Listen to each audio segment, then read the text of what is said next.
Welcome everyone. I was here in 1974, that's why I'm here now, because Vicki Hanson arrived from Colorado and John Richards arrived from Michigan. I was here then teaching psychology, and it was a great pleasure for me not only to have them in classes and so on, direct some of their projects and so on, but also to follow their incredible careers as they applied cognitive psychology, what they had learned here and what they learned since, to understand computing. John Richards mainly in the area of software engineering, and Vicki Hanson in making computers accessible to everyone. That is, to people who might be visually challenged, who might have hearing problems, or might have all of those problems like elderly people, like me. So I'm going to talk a little bit about Vicki Hanson while she was here at the University of Oregon. I think she's going to mainly cover the rest of her long and distinguished career, which led to the rather exciting thing of being CEO of the world's largest computer science organization, the Association for Computing Machines. Now, how did that happen? Well, of course, psychologists are about prediction. So, of course, in 1974, when Vicki arrived, I should have been able to predict the trajectory of her career.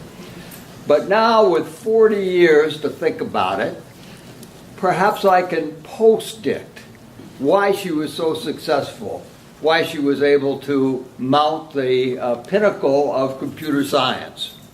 And it might be helpful for graduate students to think about this. I think of three things that were very unique about Vicki Hanson during her period of time at the University of Oregon. First, she was a brilliant designer of experiments. That is, during her master's thesis, she showed that one of the basic tenets of learning of language, namely that within a phonemic category there was no discrimination, was in fact due to a very poor methodology which has been used by those who worked previously. She showed that it was quite possible for people to make discriminations within a phonemic category if the method was strong enough to reveal them. This overturning of the basic idea of Haskins Laboratory and other people involved in linguistics makes me wonder how it was that she was then welcomed as a scientist at Haskins Laboratory. I suspect it's a mark of just what a nice person Vicki is. People take things from her that they might not take from someone else. She also designed a thesis which I think was the early demonstration that auditory and visual stimuli activated a common phonological code, something that's been verified multiple times since we've had neuroimaging to look inside the brain. But at the time Vicki did the thesis, this was a revolutionary idea. And there's a second reason that I think Vicki has been so successful, thinking in retrospect. And that's that she cared a great deal about the use of her knowledge to help other people. She arrived already knowing something about sign language. She pursued sign language while she was here. I never knew exactly why. And then when she left Oregon and went to a postdoc with Ursula Bellugi, she became a fluent user of sign language, someone who could appreciate the problems that deaf people might have in learning to read and to use computers and so on. And during her long career, she has sought to help people with difficult problems, sensory problems, visual problems, problems of deafness, auditory problems, and motion problems. And people who have all three, namely the elderly, to use computers, to get online, and to be able to take advantage of the new technology. So I think a very important thing is to think about your field as it might be applied to help other people, as she did in her long career. And third, there was probably the most incredible thing of all.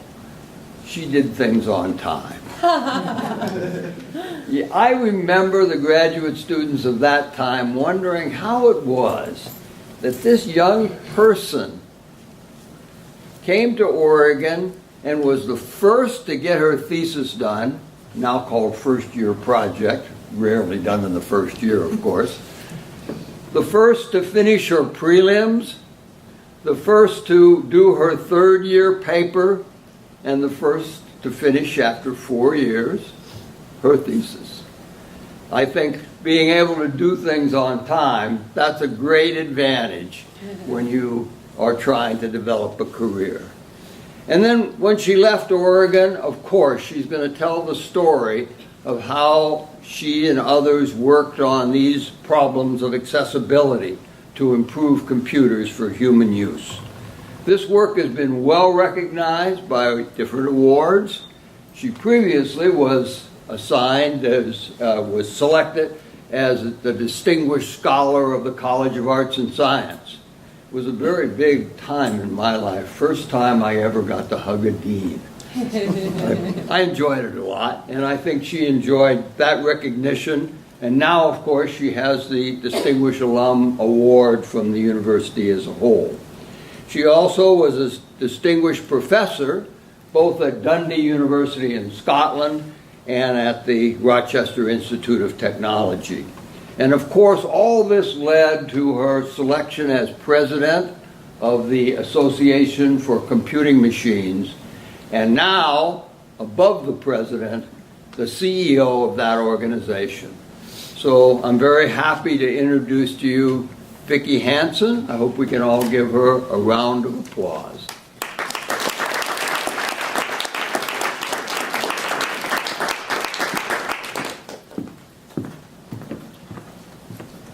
It's always hard to follow an introduction like that, so thank you. I did want to elaborate on one thing that you mentioned. So you said that John Richards and I arrived at the same time in 1974. We did. People may wonder why you were talking about John Richards, right? John's my husband. He is in Oregon. He came back with me. He wouldn't let me go to Eugene without bringing him, but I wouldn't let him come to my talk. He makes me nervous at my talk. So he will be here for the reception, but he's not here now, okay? So you can all meet him later. I'll point him out, and you can ask him all kinds of questions. Because he's done similar things in terms of starting out in cognitive psychology, and he has been he got his first job with IBM, and he's been there for 40 years now. Nobody does that anymore. Okay, and so I was happy to hear the introduction, learning about what I was supposed to talk about today. So I made slides in advance. I will try to change what I say about my slides now to meet the goals of this Distinguished Speaker Series. So what I was going to talk about, before I heard this, I'm going to explain a little bit about what it means to be a CEO, because it probably doesn't match your understanding of what a CEO is. I'm a CEO of a professional society, not of a business. You know, it's a not-for-profit professional society like the APA, right? It's just for computing people rather than for psychologists. Talk a little bit about some of my experiences as a professional. I'm specifically going to mention women in computing because I get asked a lot of questions about that. And then talk a little bit about some of my career strands, how I got to where I am, and Mike mentioned accessibility for people with disability and aging, so I'll talk about that. And depending on how much time there is with some hot topics in computing, what I've been working on these days. So first, proof that I did graduate from the University of Oregon. 1978, you can see a picture of me there. I'm actually getting a diploma. You see Mike in the background, right?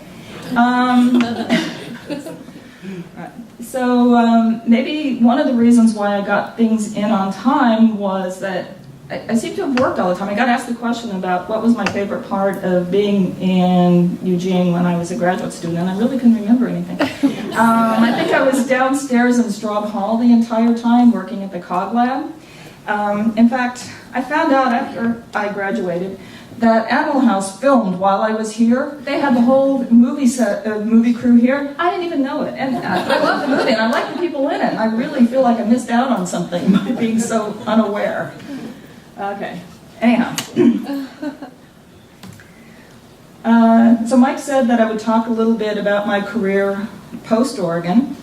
And I put all these logos up to show places where I've been. I don't feel like I moved around all that much. I think this just says that I'm really old because I stayed at all of these places for quite a while. But I did move. And so first I went to the Salk Institute as a postdoc. I was at Haskins Laboratory as a postdoc, might mention that. From there I got hired by IBM's research division in Yorktown Heights, New York. I was there for more than 25 years.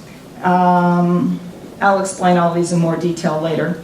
And then I got hired at the University of Dundee, and then RIT, as you mentioned, to move to an academic career, which is something I had always wanted to do.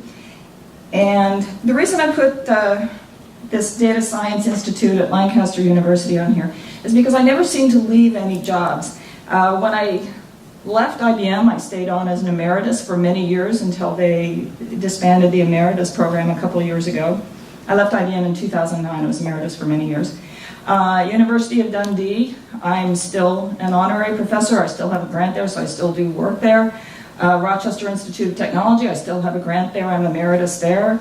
And Data Science Institute at Lancaster, I'm an honorary faculty member there, so I need to work with them. So I don't seem to lose any jobs. I just kind of accumulate things as I move on.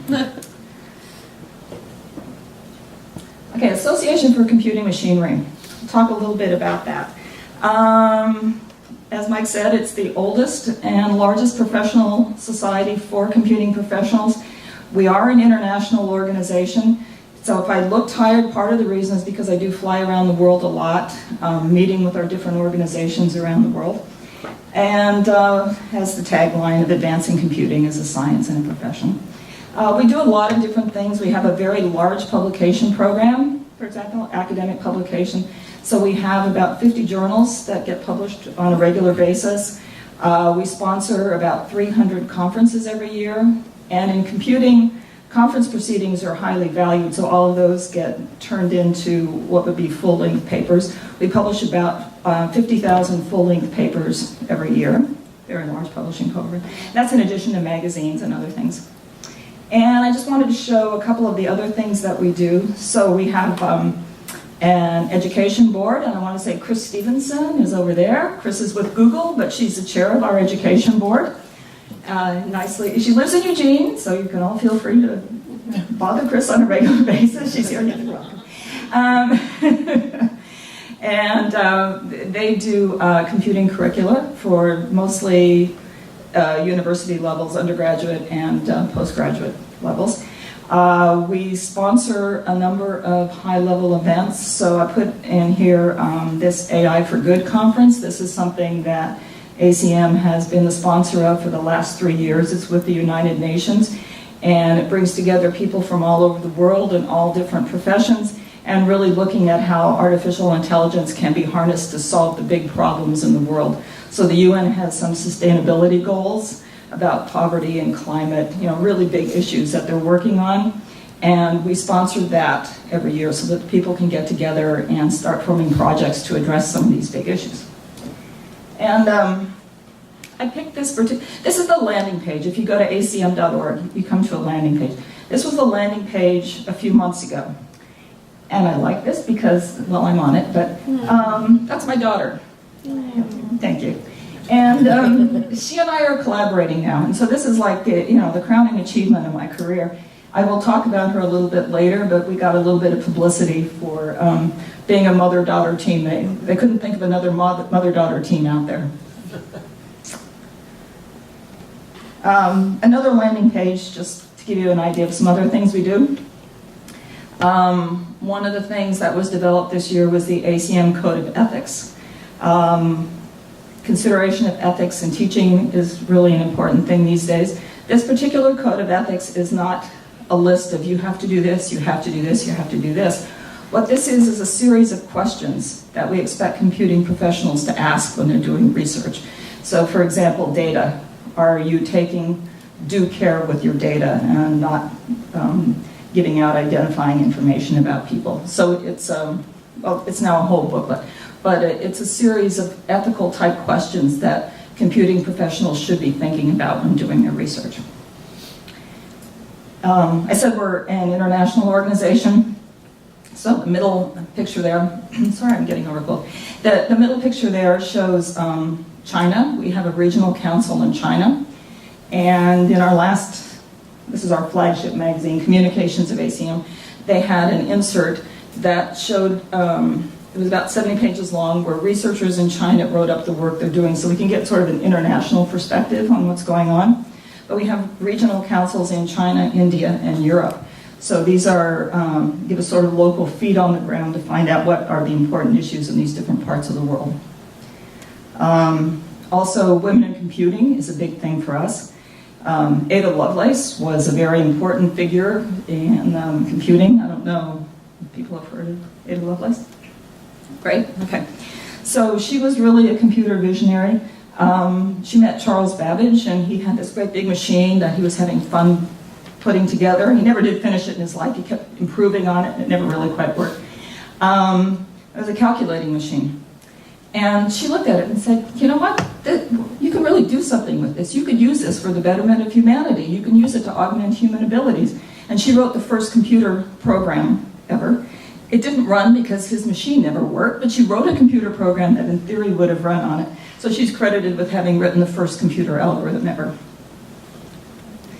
And the reason I mentioned this was October 9th was declared Ada Lovelace Day around the world, not just by us.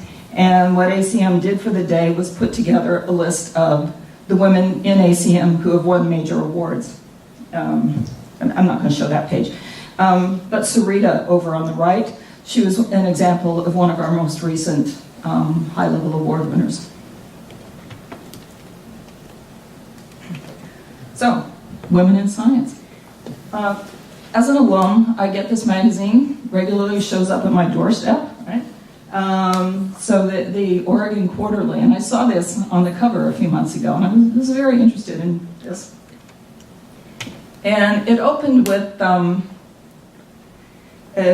something that's fairly well known, is that if you ask somebody, particularly children, to draw a scientist, yeah, you all know, they will draw a man, a white man, usually with glasses, and that's the prototype of what a scientist is, right?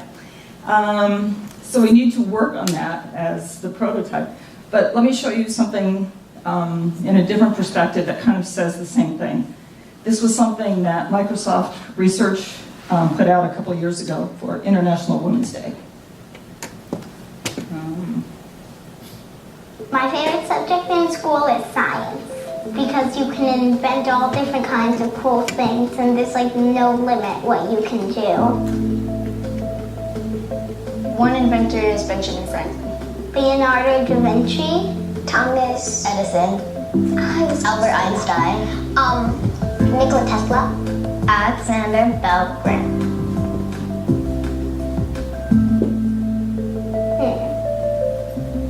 No. That's a tough one.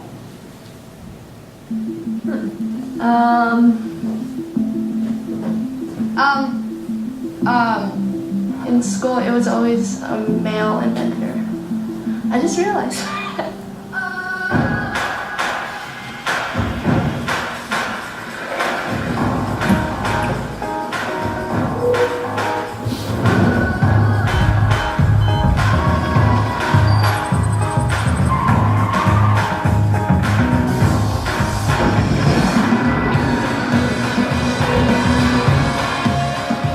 There's so much, I didn't even know that stuff.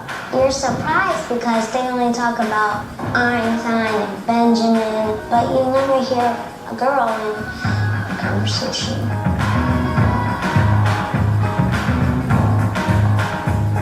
To know that there were women before me, it gives me like motivation that I can invent something and make maybe like a change in the world, and that would be really cool.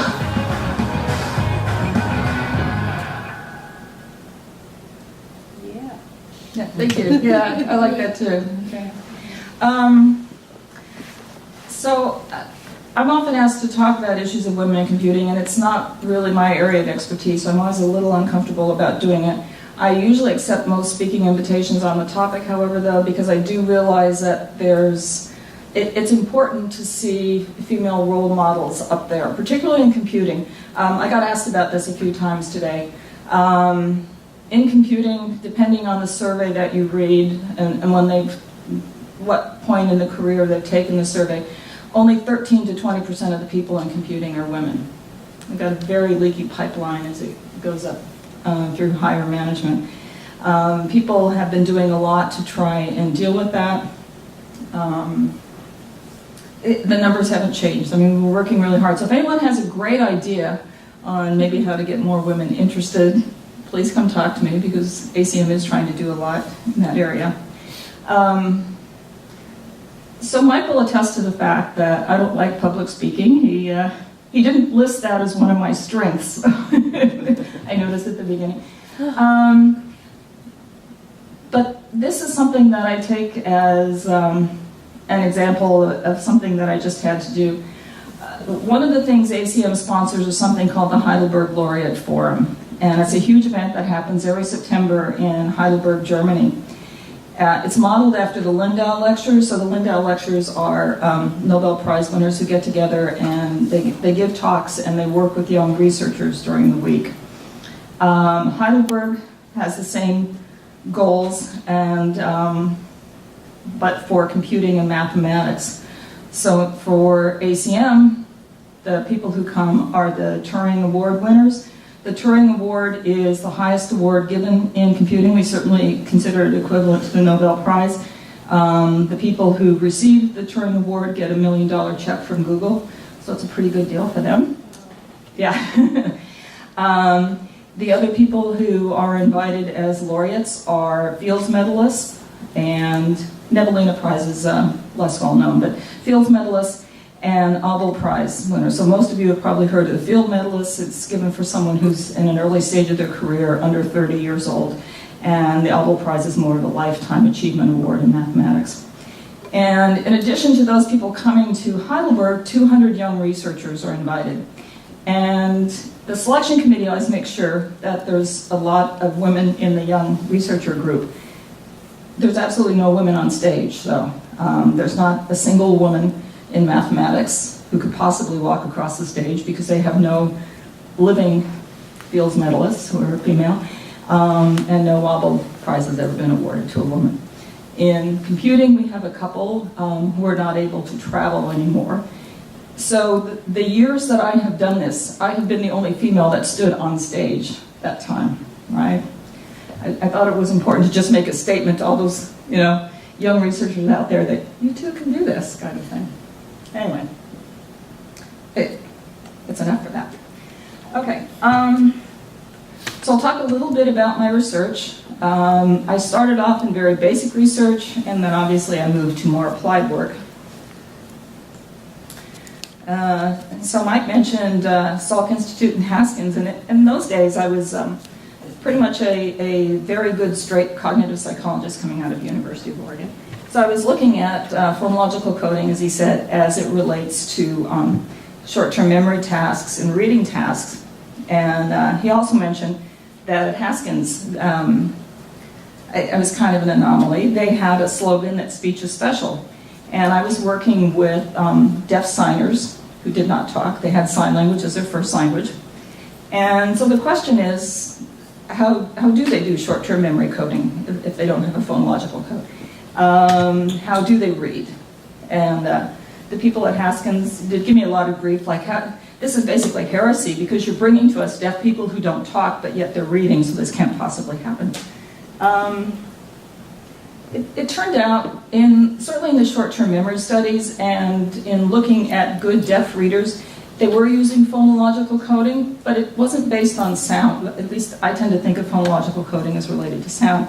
For them, it was much more articulatory coding, and it seemed to serve exactly the same purpose, but it was just based on another modality, because these people who I used were native signers, so their first language was American Sign Language. And they really had almost no hearing, and none of them spoke. That was sort of a criteria for inclusion. But yet, even these people would show evidence of phonological coding if they were a good reader and in order to recall tasks. Had to be ordered to recall. I see Doug looking at me. Yeah. Talk about that. So that was sort of the first couple of years, and I survived at Haskins. You know, the speech special wasn't all wrong since they were still doing phonological coding, just not based on sound. That worked out.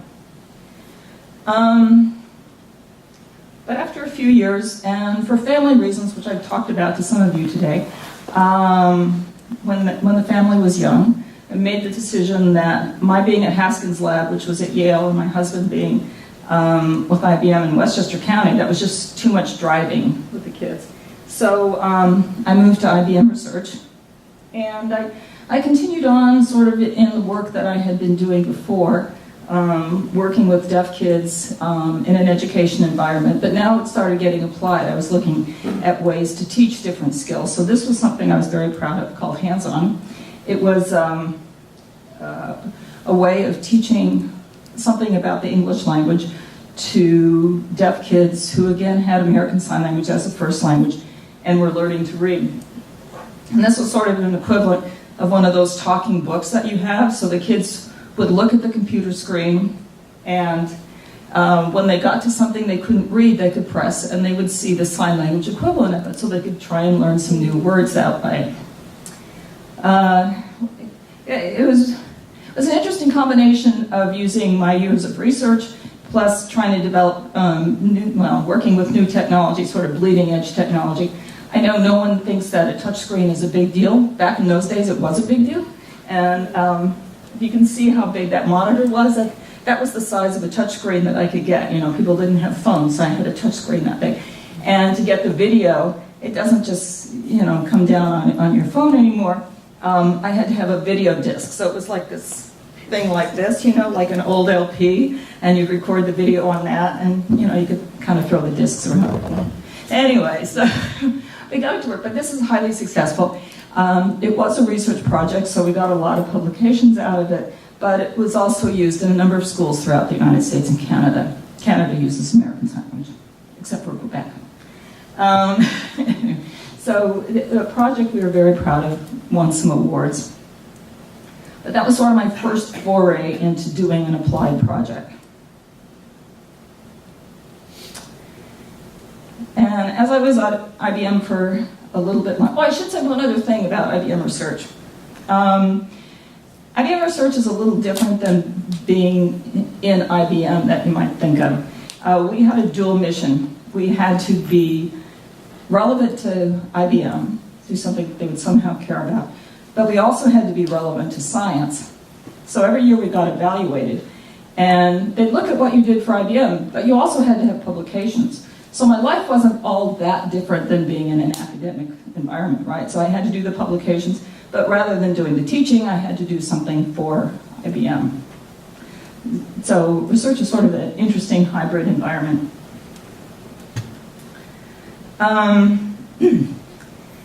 So somewhere along the way, I was still viewing myself as a psychologist at that point. And then at some point along the way, I realized I started shifting. The field of human-computer interaction was coming to life. And HCI was a combination of people who worked in computing, people who worked in human factors, kind of an engineering approach. That was one strand of it. Another strand of it was cognitive psychology, sociology, anthropology. So taking the experimental methods from those disciplines, and then design. We needed people in design to kind of make things look good on computer screens. If you look at people who are in HCI now, more or less at about my age, everyone that I know actually was trained as a cognitive psychologist. That was the main driver for starting the field of HCI. Now HCI tends to be in computing departments, but that isn't necessarily where people got their roots. Oh, and one other thing I should say, when I was at Rochester Institute of Technology, one of the things I did my first year there was start an undergraduate curriculum in HCI. And first thing I did was make sure that, well, it was led in computing, but all the students were required to take psychology, some experimental psychology, and also required to take design courses. So I really view this as a completely interdisciplinary field. And in the years that I've been doing this, the field has really changed a lot.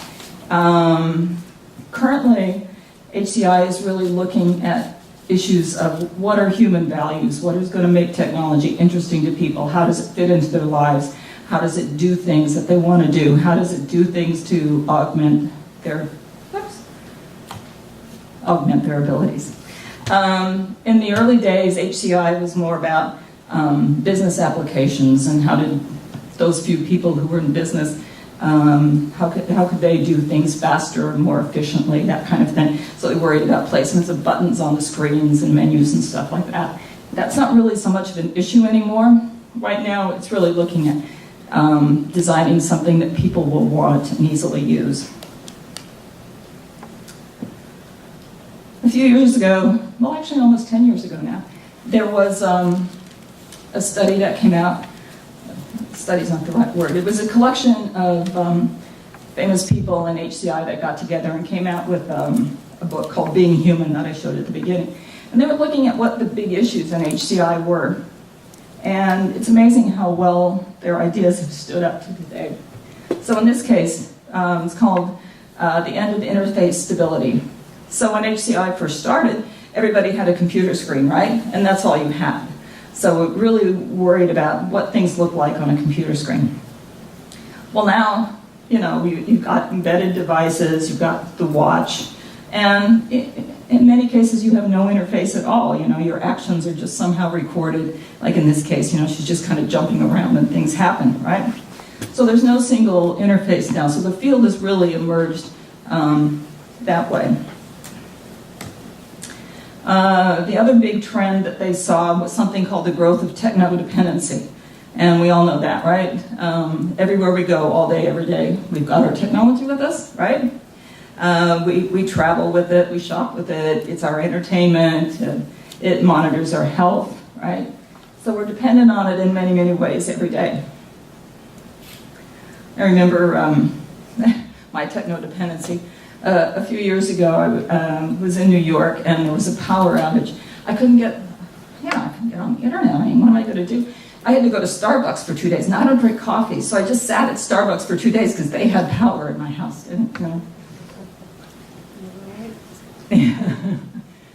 Okay, and another big trend that they saw at the time was what they called the end of the ephemeral. So we used to be able to do things and sort of that was it. Now there's a record of basically every movement and everything that we do all day, every day, this digital footprint that you hear about. And this brings up huge issues of privacy, right? And I think this group probably knows about a lot of those issues. But it's a huge problem.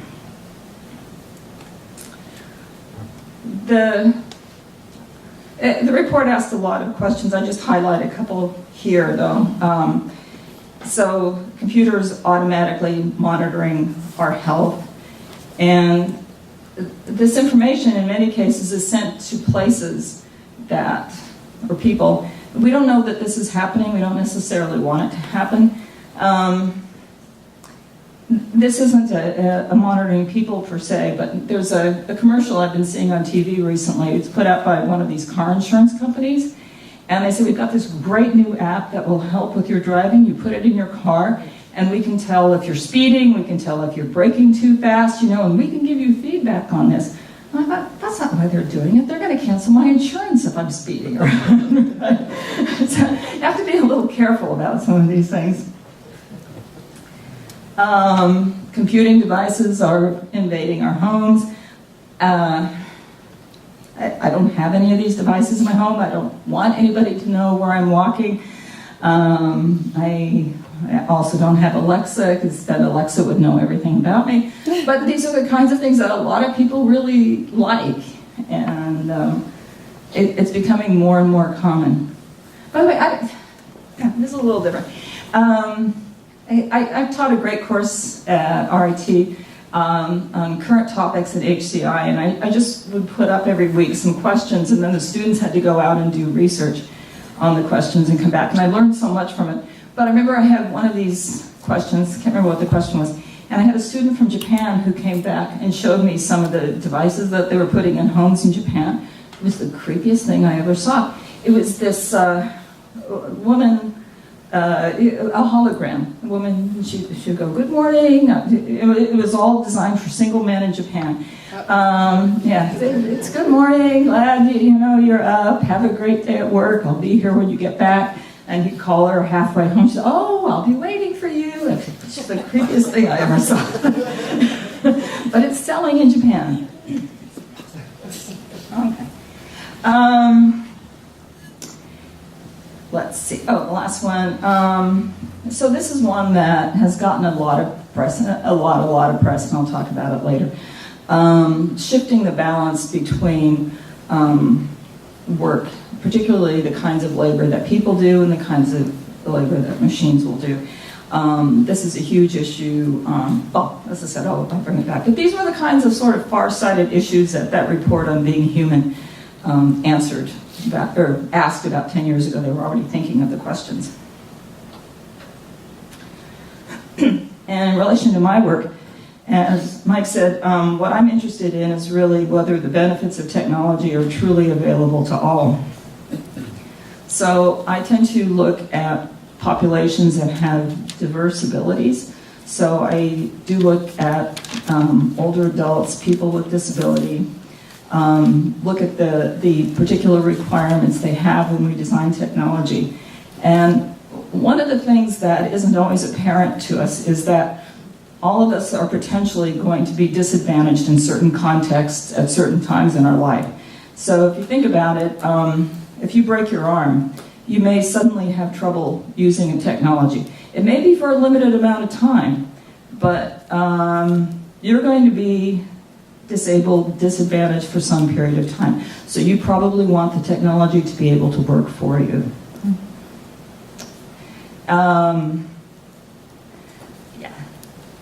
Well, I'll say something else later. And why is technology or accessibility so important? There's 1 billion people, the World Health Organization estimates there's 1 billion people in the world who have a disability of one sort or another. So this isn't, I don't know why I keep touching it. This isn't really a niche area. There's a lot of people who are having trouble using the technology as designed, and we really have to take a broader view of what the technology should be doing so that it can be used for larger groups of people. Oh, and one thing Mike did mention is that it changes with age. You're absolutely right. So, anyway. I'll read a quote that was written in one of the ACM journals a few years ago by Mint Cerf. He was the ACM president at the time, and he's not deaf, but he's had a very severe hearing loss all his life, so accessibility is very important to him.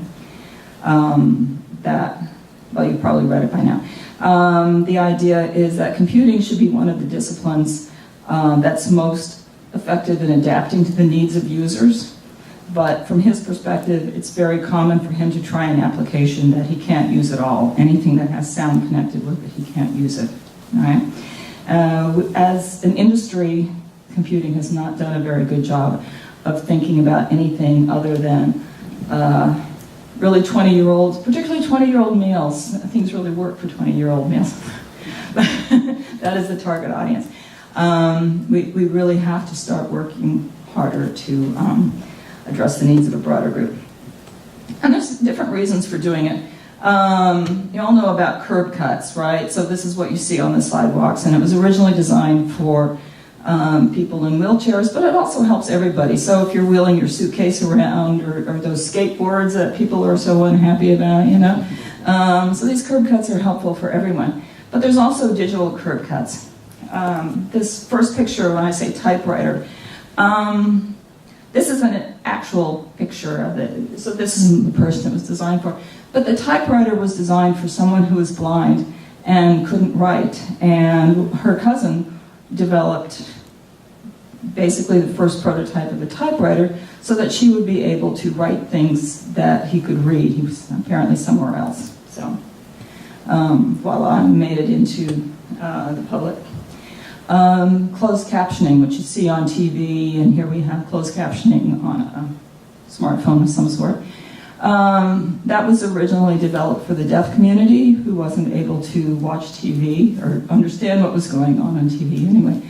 And it was very expensive. I remember the days when deaf people had to buy a special device that cost several $1,000s to attach to their TV if they wanted to get captioning on the TV. And they were able to make the case to the government that look at all the people who could take advantage of closed captioning if we just made it free and put it in all TVs. I mean, the sports bars alone are a huge business, right? So, but also people who have English as a second language benefit from this. Often people with English with a second language benefit from getting the dual support of having the written word as well as the spoken word in a lecture such as this. So what are some accessibility examples? Here's one that Facebook came out with a couple of years ago. If you look on the phone here, I can't read what it says. Okay, so the text is, "We finally made it." And there's this picture here. Well, if you're blind, you have no idea where they finally made it, right? The other one says, Sunday night splurge. what did you say? Sunday night splurge. The Sunday night splurge, thank you. The bad angle here. Sunday night splurge. So finally, Facebook got the bright idea of using visual recognition. And so now you can actually see the image. It will type it out for someone who is blind so that they can read what's going on, see what they're missing. Same thing for the pizza.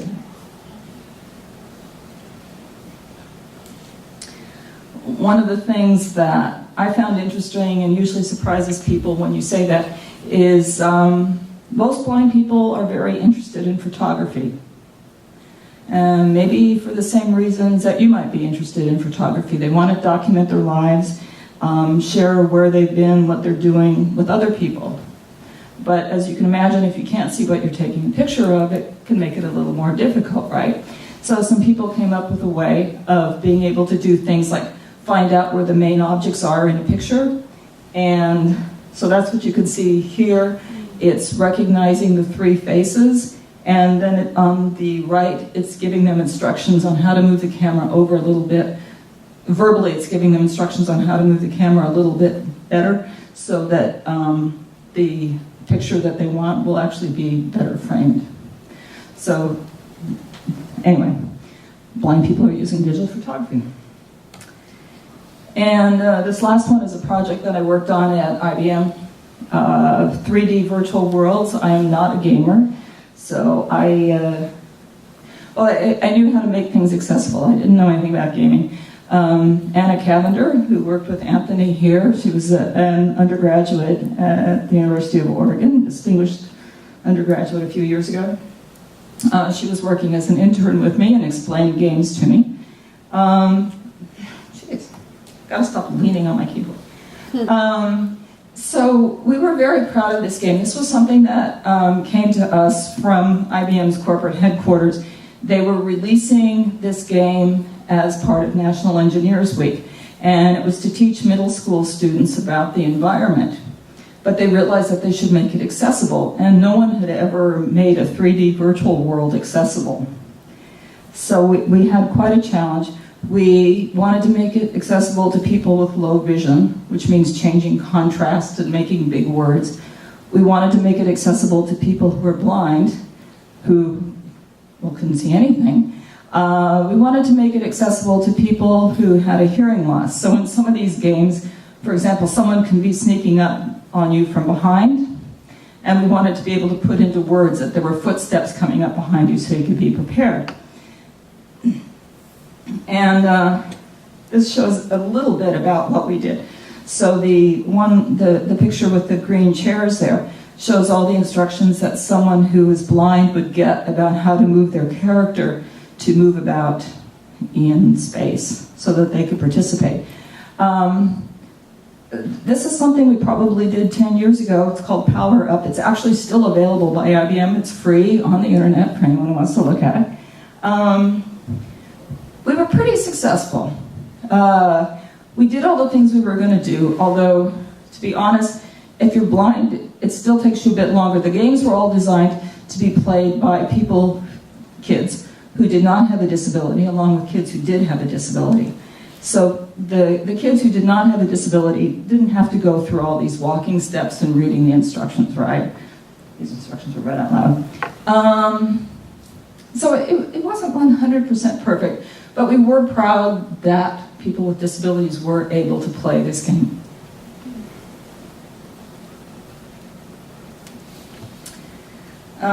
So why are we doing it? I said maybe these are a bit out of order.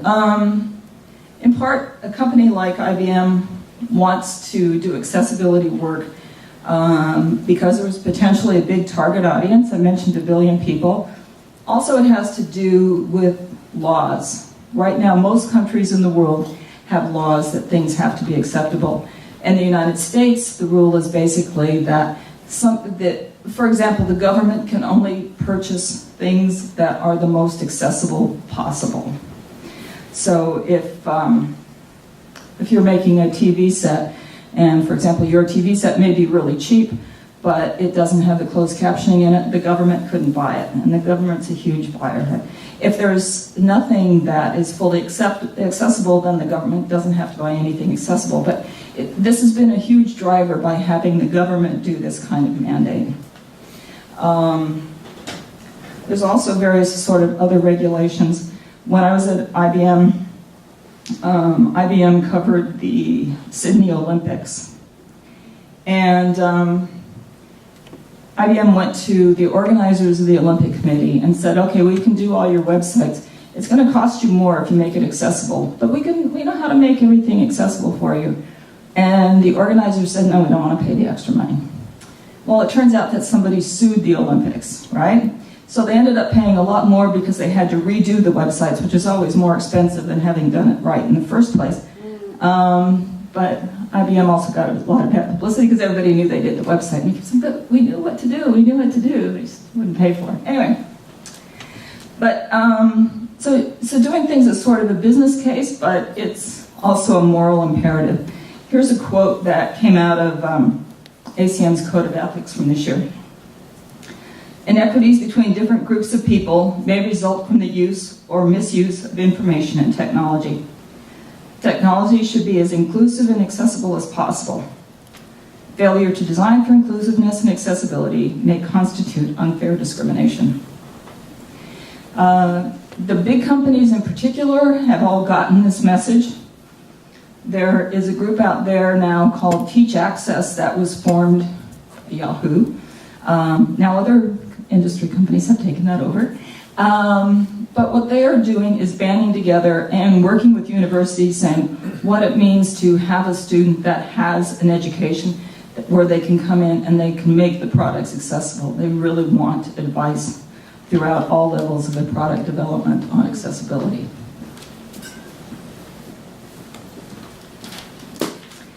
A group of mine at Rochester took this moral imperative in sort of a different perspective. We started thinking of it as an ethical issue. The National Science Foundation came out with a call for proposals a couple of years ago about teaching ethics in computing. And we said, well, wait a minute, a lot of people teach ethics in computing, but isn't it ethical that you make sure that the people who are trained in computing know how to make systems and applications that can be used by everyone, not just by a select group of people? And I said, love that idea. So we got a four-year grant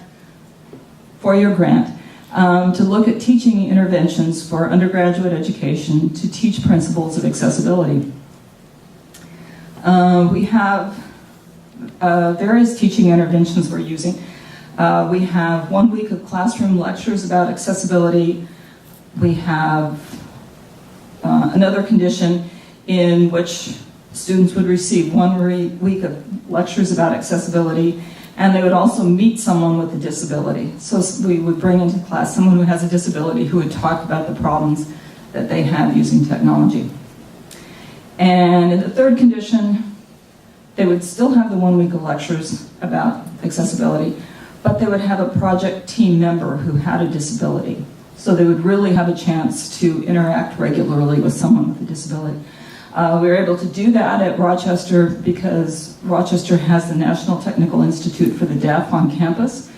So it's sort of a unique learning environment because almost every class that we teach has at least one deaf student in it, maybe more. So the classes all have a sign language interpreter standing by us when we give lectures. Students in computing in their second year, they take a course in HCI. So this is where we did these different interventions. And then we would measure whether there was any gain in ability by doing a pre-test and a post-test. So the pre-test was given at the very beginning of the semester when they hadn't learned anything about accessibility. The post-test is at the end of the semester after they'd had the lectures, meeting with the people with disabilities. We had different kinds of tests that all the students got. So there's a voting scenario that says you're going to design a voting machine. What kinds of things should you take into consideration? And we're looking at whether they say they're going to consider people with disabilities in the design of their voting machine. We also gave them a questionnaire and their attitudes about disability. So the questionnaire had things like, I feel sorry for someone with a disability, or I always work to help someone who has a disability. So it was a couple pages of different questions about their attitudes at meeting someone with disability. And then we had another questionnaire that was about their knowledge. Did they understand what they could do to make their software accessible? This is a 4-year study.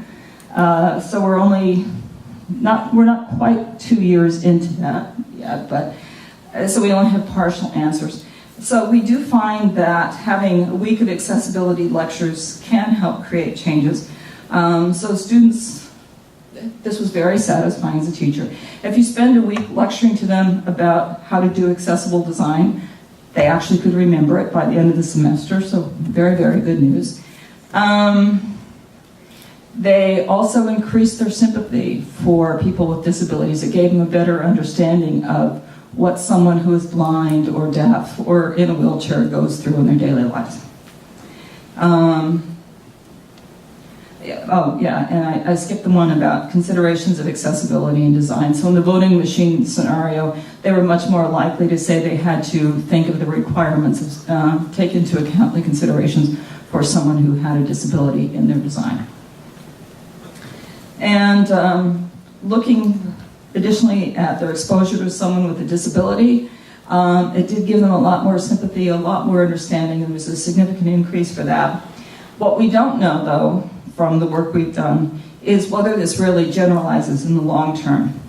What we would like to say is that by having done this work, we're creating professionals in computing who really are more understanding of the broad range of people who may be using their software in the end. We don't know that yet. So far they've only been tested on remembering things for about 5 weeks. The part that we're starting to do now is those students who we tested in the second year are now coming up on their 4th year, and they have to do a 4th year project. And we're looking at what they do in their project. Are they talking about issues of disability? Do they design so that their whatever their project is will be accessible? So I could let you know in a year, but we don't have the answers about that yet.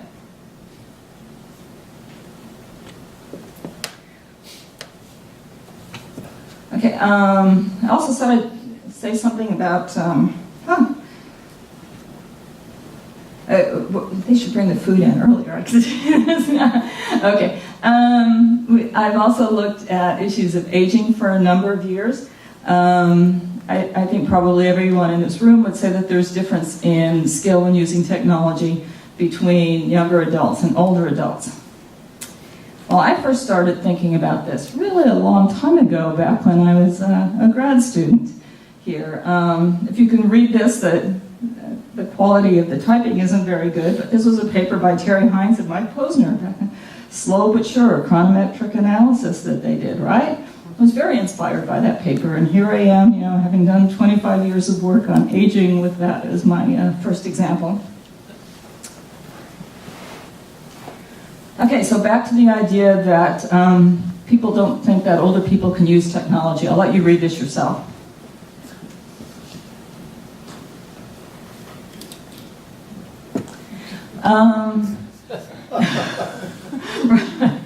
Okay. So I have been talking about this for a long time, and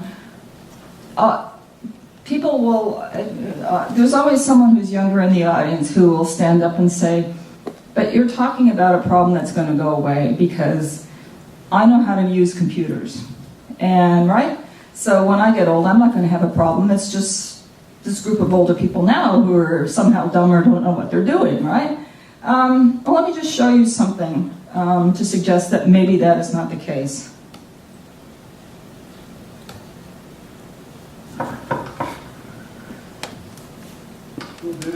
Ansgar? Ja, det er deg, ja. Ja, så bra, ok.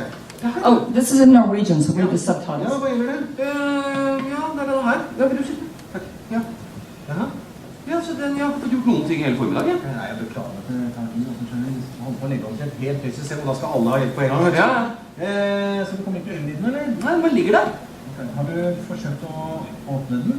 Ja, åpne den? Altså, hvis det hadde vært så enkelt, så hadde jeg jo ikke tilkalt helpdesk, hadde jeg vel? Nei. Du har lyst på en plan? Nei, det skal være fort. Ja. Du bare gjør der. Sånn. Ja, da er vi i gang. Ja, altså så langt kom jeg også. Ok. Men så stoppet det opp, og så var jeg redd for at noe av teksten skulle forsvinne, så jeg turte å gå videre. Ja, ok. Nei, men du skjønner at inni her, så ligger det kanskje flere hundre sider med lagret tekst. Så for å komme videre, så tar du tak i et ark på den måten her, og så blar du over på neste side sånn. Da fortsetter teksten der. Jeg blar, altså. Du blar, ja. Men jeg skal tilbake da. Ja, da bare blar du tilbake igjen. Ta tak der. Og så, der. Så er du tilbake til den teksten du hadde sammen. Ok, så den slutter der. Og så fortsetter den der, ja. Ok, men når jeg skal avslutte dagen, hva gjør jeg da? Ja, bare slår du sammen permene. Ja. På den måten der. Sånn. Der lukket der, ligger alt lagret inni der. Altså, jeg risikerer ikke å miste noe av teksten her nå. Nei, alt ligger lagret inni her da. Det tilfellet setter fyr på, eller ja, det er kanskje litt sannsynlig. Ja, ok. Nei, for det er noe med det, liksom, når du har holdt på med skriftruller, så tar det litt tid å konvertere til å bla i en bøk. Ja. Ja, men du, før du går, du bare gå gjennom en gang til. Altså, jeg åpner sånn, og så, hva du kaller det? Blar. Jeg blar. Blar frem og tilbake. Og når jeg er ferdig, så bare lukker jeg den. Flott, kjempefint. Ja, men du, vent, ikke sant? Nå er den sånn igjen, nå får jeg ikke åpnet den.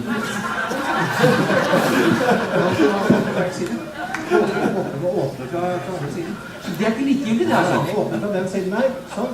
Der nå. Ja vel. Har du lest manualen, eller?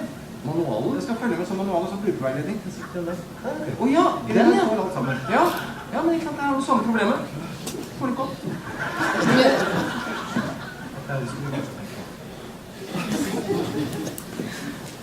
Okay, so I show that to try and make the point that technology changes. So what we're using now is not going to be this for 20-year-olds. It's not going to be the same when you hit 80 years old, right? There will be significant changes. They have sort of like quantum changes in technology that they have shown make it hard to make big leaps. So getting a bigger iPad doesn't make a difference, but going from something like Windows 3 to all this touch stuff, that was a big change and lost a lot of users along the way. It may not seem like it, but anyway, very different ways of thinking. One of the things that I personally would be interested in doing, I don't really know how to do it, maybe some of the cognitive people in the audience can do it, is try and make some more general rules about what's going on, because what's happening now for people who work in aging is that they tend to go application by application and say, well, it's just really a disability issue. You know, if we make the font larger and this and that, then there'll be no problem for older adults. It's not really an accessibility problem per se. It's easy to make the font larger and change the colors and do things like that. But that's not really leading to increased adoption. There is increased adoption in the older population over the years, but it's not because of that. So back to working with my daughter now. And I've been really frustrated about aging always being talked about as an accessibility problem. And there's no doubt that accessibility problems increase with age. But that's not where I have seen over the years the majority of the problems being. So my daughter, she has a PhD in computing, very proud of her. She has a different skill than I do. She was trained in design ethnography. So she goes out and she talks to people. Rather than designing an experimental study, she uses her design ethnography skills to go out and interview and get all this rich data about what really is the problem. She really talks to users and listens to them. So we worked together. I told her what I saw as being the issues, and of course she ignored me. But anyway, she went out and she talked to some older users, ages something like 75 to, I think we had someone who was almost 100 in one of our groups, about why they were using technology or not. One of the lines I particularly like, I don't know why I'm looking there, I can read it here. If an older user wants to do it, nothing will get in their way. And that was very apparent from our interviews. If somebody thought that the technology was going to be useful in their life, it may take them a while to learn it, but they learned it, right? They were willing to invest the time in doing it. The problem seems to be that the majority of the applications that we develop and we spend all our time doing, like texting and Facebooking all day long, aren't really relevant to many older adults. And they also see it in many cases as maybe a decline of society in some way. So we did this work in Scotland. My daughter's still over there. We did the work in Scotland, and they were particularly concerned about what was called the high street shops. So it's like the main street here, that the shops were all going away, and the people who had been maintaining these shops for many, many years were being put out of a job because everybody was using Amazon now, right? Another, I thought a poignant story was a woman who went to an exercise class at the university, and she always had to schedule when she was going to go in to make sure she was in the right class, or they were having a class at the time, something like that. And she used to call, there was this nice girl that answered the phone, and I talked to her and she booked it for me, and now I have to do it online. She's out of a job. And so there were those kinds of values that were very important to them. People were losing their jobs, that the whole society was changing. So the value proposition in that case wasn't right. And the other thing was, people talk about trust in computers. They actually trusted the computers to do the right thing. What they didn't trust was themselves. Because if you are still in an employment kind of a situation, you do get some kind of training or support from your organization. These are people who had been out of the job market for a very long time. The technology has changed a lot, and they weren't so sure that they were doing something right. So something like online banking they thought was a really good idea, but they weren't sure they were doing it right. They trusted that the banks were doing it, but they were afraid that if they made the mistake and pressed the wrong button, they were suddenly going to lose all their savings, right? So the reasons, this was one of the things my daughter was very big on, that it was just easy for them to say, this is the thing about freedom of low expectation. It was just very easy to say, rather than saying, I don't know how to use it, or I don't want it, rather than saying, I don't want it, just say, I'm just too old to learn how to use it. And that was just generally an excuse for meaning this was something that they didn't value.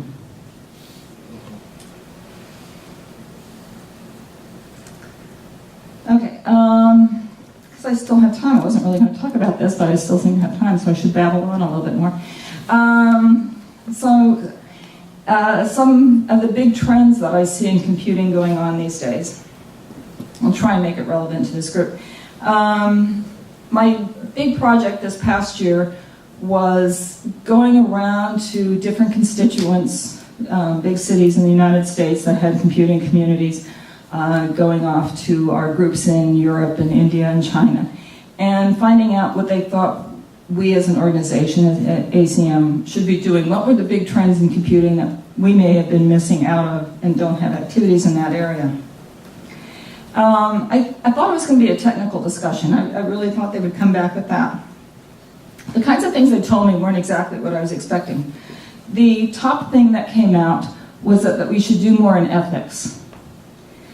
So if you look at our landing page, you've seen this page before, but you see in big letters, advancing computing as a science and profession, and in microscopic text, you see what people resonate to. It's, we see a world where computing helps solve tomorrow's problems, where we use our knowledge and skills to advance the profession and make a positive impact. Nobody knows that that's sort of a value statement for what we have. Everybody wants our organization to be working in that area, particularly the younger people. When we talk to them about why they might be interested in ACM, why they would join a professional society, you probably know younger people don't join professional societies anymore. It was all about us being relevant to their lives and the social issues that they cared about. So we're working on that. I mentioned the Code of Ethics that already came out. We have public policy committees in the United States and in Europe. We're trying to make statements to government about important topics. So this one is on fairness of algorithms. You probably heard there have been some big mistakes in artificial intelligence. So in the training, so for example, Amazon was using some artificial intelligence to screen job applicants, and somehow the machine learned that if it had the word female in it, they should toss out the application. This didn't work so well for Amazon. Something that got a lot of news was Google a couple years ago made a mistake. They did the training with a lot of white faces for people, and if they got an African American, it identified that person as a gorilla. Okay, not very good. So what happens in those cases is that the machines are given very bad training data. They're given what's considered to be not fair training data.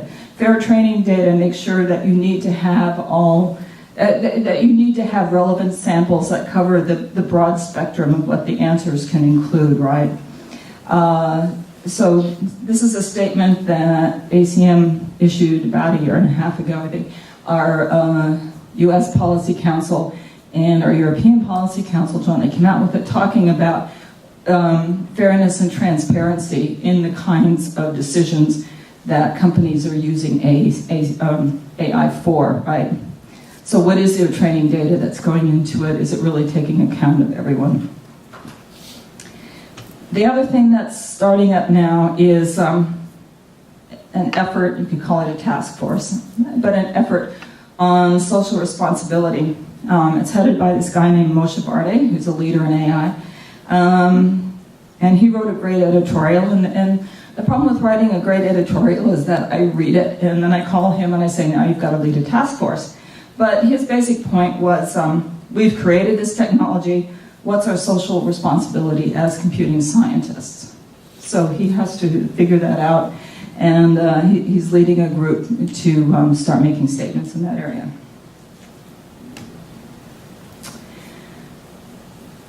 So I said this several times today already.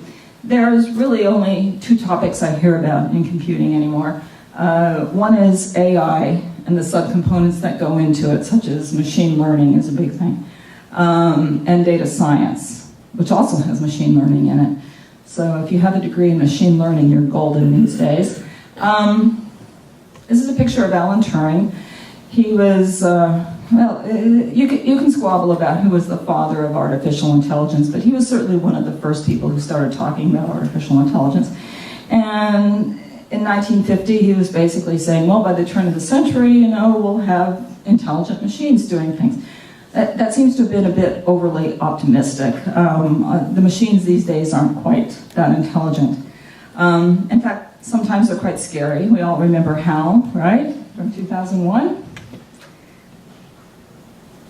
Oh, by the way, this is probably a bit apocryphal, but I'll just say it anyway because I thought it was an interesting story. If you look at the name HAL, it's just one character off from IBM, right? So they were wondering if Kubrick sort of had a thing about IBM there. Also, when Hal's dying, he sings Daisy. Daisy was the first song that an IBM mainframe ever sang. So anyway, story's about 2001.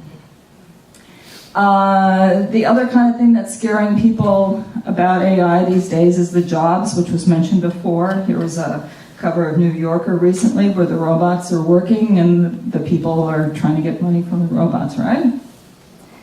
And the really scary thing, IBM's Watson a few years ago could beat Ken Jennings on Jeopardy, right? So there's a lot of fear about what's going on with AI, and there's some very real questions. A lot of questions about self-driving cars. How good are they going to be? And who's responsible for it if there's a car crash? So far, the government of Sweden has actually come out on that as an answer. I don't know if the rest of the world is going to take their answer, but the government of Sweden decided that it's the owner of the car who's responsible. So just to let you know, if you have a self-driving car, you may not want to lend it out to somebody. How can AI applications be prevented from hidden discrimination? Well, that's what I was talking about with the fairness issue before. So you don't want to feed biased training data to machines. And there was a study that came out of Stanford recently, and it was a 100-year review of artificial intelligence. And their main recommendations were that the government really needed to be spending a lot of money making sure that AI systems were fair, that they were secure, that they paid attention to people's privacy, and then really consider the societal impacts of AI. And I know I'm sounding redundant, but that is really the big issue, is what are the societal impacts of AI? How will it affect each of us in our day-to-day lives? And in ways that we don't necessarily know. I was talking about this to some people today. So one of the things that's happening now is that the courts can be using AI systems to determine sentencing for people. And in many cases, I don't have it right here. In many cases, those were based on somewhat biased data. So if you are black and from an inner city and commit a specific crime, you will get a harsher sentence than if you're white from a suburb and commit the same crime. So there's a lot of built-in bias in what's being used in these judicial systems, and you kind of go, well, it's a computer, how can it be biased? It's biased because they got bad data in, so garbage in, garbage out is kind of the thing there. A lot of the fears are just driven by what you might want to call AI enabled by big data. So I mentioned data science before. So those are the two big things that are going on from my perspective. Big data, again, everything we do is being tracked these days, right? Whenever I get a pop-up that says, do you want to let Google, do you want to let Amazon, do you want to let whoever know where you are? I say no. I try to turn it off wherever I can, but I still know that they know everything that I do, right? There's not too much you can do about that anymore. But the fact that we're being tracked does bring up a huge number of privacy and ethical concerns. Europe is really leading the world at the moment with their GDPR. They have very strict requirements on what you can do about an individual's data, and any company that does business in Europe has to abide by that, and that's had a huge effect. So you may have noticed recently you're getting more pop-ups in some of your applications about privacy. That's all triggered by Europe, because whatever the company is that developed that application means they're also doing business in Europe. It just started a few months ago.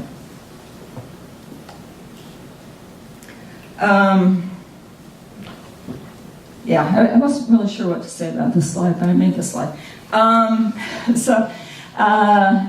AI is really being driven by this huge growth of data, huge growth of computing power and machine learning.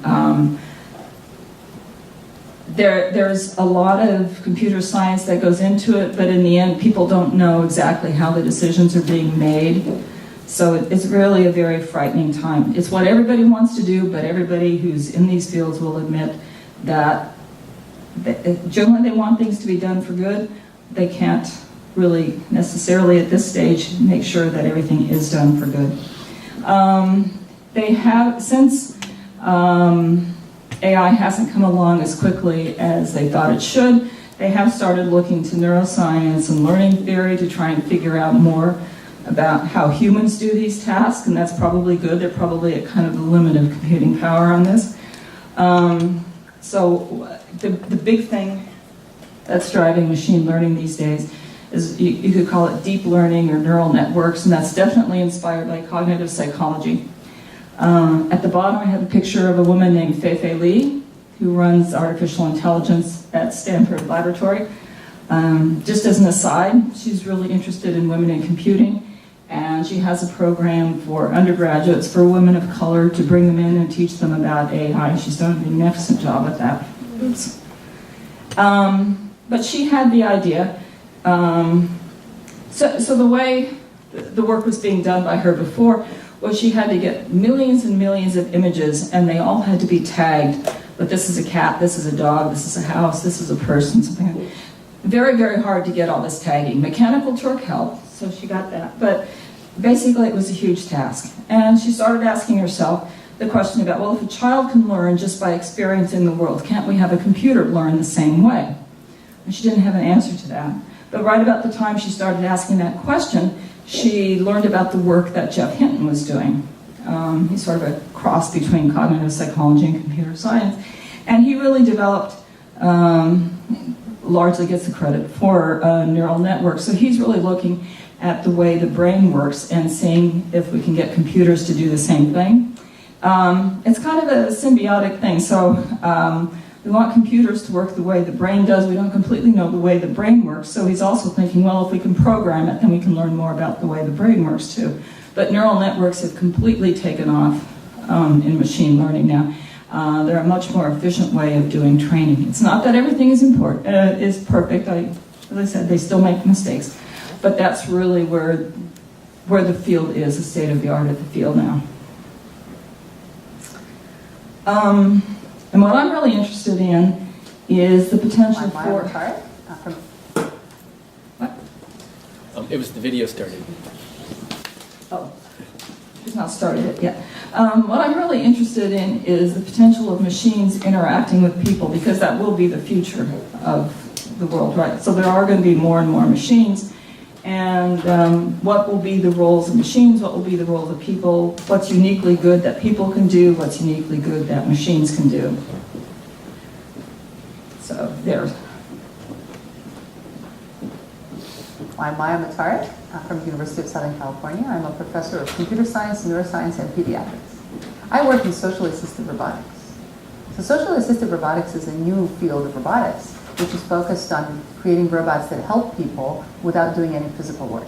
Oh, I've been interested in engineering forever. I just didn't know it was engineering. I was always interested in working with people and creating things that might be interesting for people to help them interact and improve. I just didn't know it was called engineering. I was interested in creating machines that could interact with people. And at first, those machines were just computers. But then I got interested in actually creating physical machines, robots. And that is engineering. But mostly, I studied both computers and art, and I was looking, and psychology. And I was looking for a way in which all of these things could come together. And it turns out if you think about computers and people, then you find robotics as an intersection, or you find artificial intelligence as an intersection. And so that's what I found. But I think there's a tremendous amount of art in engineering. One thing that I think is really important is to realize that there's no such thing as a typical engineer. When I was a student, engineers were different than they are today, and they're going to be different by the time my students get out. It's a shifting and ever-changing field. And I love that, because you get to create what you'd like it to be. So I would actually like to echo that point, not about robotics. She's actually fantastic for robotics, but what I wanted to say is a question I've gotten over and over again today is sort of career advice. What should we be doing? Should we go this way? Should we be going that way? My basic answer is that whatever you start to do now is probably not what you're going to be doing in 10 years, right? The fields are shifting so rapidly, particularly millennials. This age group is not staying with jobs for a long time.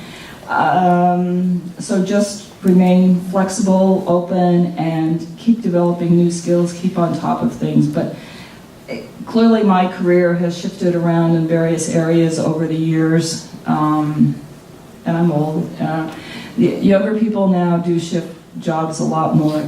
So there is a future in shifting jobs. You don't have to make one decision now and think you're going to be stuck with it for the rest of your life. You'll find many exciting opportunities, and it is fun to kind of shift your emphasis from time to time. So next to the last slide, and I'll be quick about this.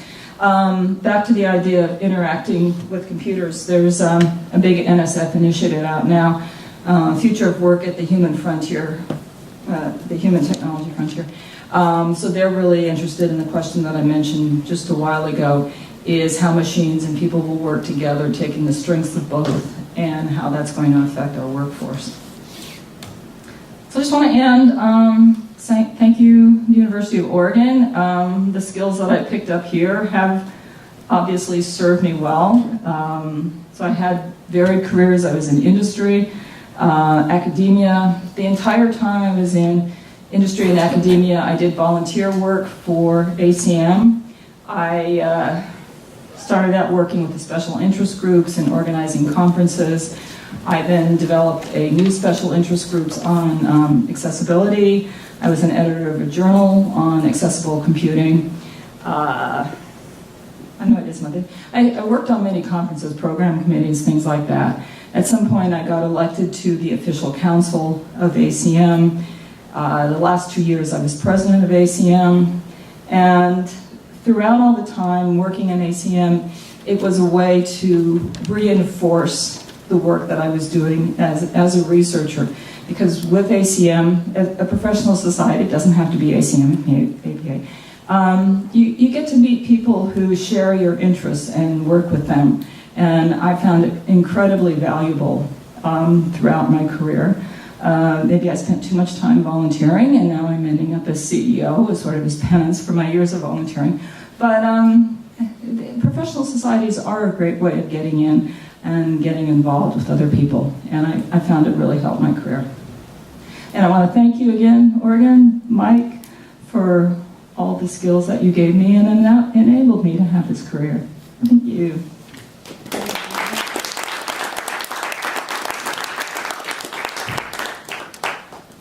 Well, they're going to be bringing the food in soon. Oh, good. So we have time for a few questions. I might just start off with a little question here. Anybody else have a question? I'm calling on him, so I can start and just say, could you suggest what kind of a course or project someone taking cognitive neuroscience now would take if they wanted to go into the kind of career you've had? I'll start with a rather obscure answer. The reason I ended up at the Salk Institute, I don't think I said that here, I think I said this earlier today. The reason I ended up at the Salk Institute was my 4th year as a graduate student here. I took a course in applied cognitive psychology. It had been theoretical up until that point. I was like, I didn't you could apply this somehow? But I got very interested in that. And at the time, I read about deaf people and learning issues, language issues. And so that really started sort of the whole career on accessibility for me. So one of the things I didn't fully bring out is I think interdisciplinary work is absolutely critical for the future. In talking to our members this year, everyone said we have to do interdisciplinary work. So if you're going to design a course, what I would suggest is some course that you would merge with, if you want computer science, something with neuroscience, cognitive psychology, neuroscience, computer science, and really having it very project-based, so people had to work to solve a problem. Societal problems are the kinds of things that people are getting interested in now, but really the interdisciplinary working, I think, would be a huge help to somebody. Other questions from the audience? I've got one. In starting off in a field that traditionally isn't like seen as, I want to be careful because I'm not a psychology patient, so starting out in a discipline that isn't necessarily focused on like the societal change, like it's a science thing, how have you found you're able to sort of spin your projects and your focuses so that you're able to do work on things like increasing accessibility and talking about disability stuff? Like, how have you spun it so that you're able to get funded for that? So I mentioned the idea that there's 1 billion people, right?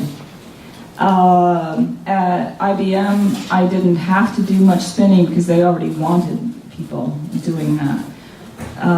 In the grants that I've gotten, though, it also hasn't been a problem because you can generate the statistics, and they just know that they need to better serve the population. If accessible technology is not put out there, there's going to have to be more attention, more money spent. That's what the governments really care about. There's going to have to be more money spent on care of people with disabilities, whereas if you can give them the technology that will train them, allow them to participate in society, they will have a job, and so it will cost the government less. It's a little self-serving for the government, but yeah.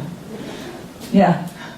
Hi, my name's Abby Rothholtz. I work with the Accessible Education Center. Okay. So we work with students with disabilities and who experience different barriers to education. A lot of the things that you spoke about I found fascinating, and there are a lot of examples of universal design, we call it in education. Sure. Computing people call it universal design. Okay. Yeah. So I don't know anything about computing, but anyway, a lot of the things that you spoke about the applicability to broader populations and captioning then helps English language learners and it helps people who might have verbal processing disorders, for instance, right? So there ends up being a breadth of applicability for things that are invented for one certain population. So anyway, thinking about education and how to apply these same types of concepts, I'm wondering if you have literature or studies about computing and technology and how design and universal design can be applied to education. We're trying to, as best we can, support our students, not just individually, but as far as the whole paradigm of the university to support universal design when possible. So. Okay, let me say something about the first thing first. Yeah. So you're absolutely right that products that are designed for people with disability often have much wider application. Yeah. In the UK, when I was there, there's a big grocery store chain called Tesco's. Yeah. Do you know this one? Yeah. You said yes. Okay. So Tesco's redesigned their website to make it accessible to people who are blind. And they found that it incredibly increased the number of people who use the online site. They made a lot, I don't know what the number is, but they made a huge amount more money. And it wasn't because there were that many blind people buying stuff, but by making it accessible to blind people, they had to think about the whole design and the whole navigation, and it just made it easier for everyone. Yeah. So that's a fantastic case study about that. Now that I've answered that. Short-term memory problem. So what was the second one? Education. Yeah. Application to education or studies or research that you think would be relevant for us to read and maybe use as research to present when we're trying to encourage more universal design in education. I will answer that by saying I actually know someone who does that and can give a better answer than me. So if you give me a card, I will have her contact you. Yes, please. Yeah, I had another longer answer to that, but I forgot. But anyway, so Stephanie Ludi would be an excellent person to talk to you about that. Thank you. Mm-hmm. Well, we're 5 minutes into the reception. Oh, good. So, of course, Vicki will be here, so if anyone has questions they want, just come up. But I guess we're going to get food in the back here and drink.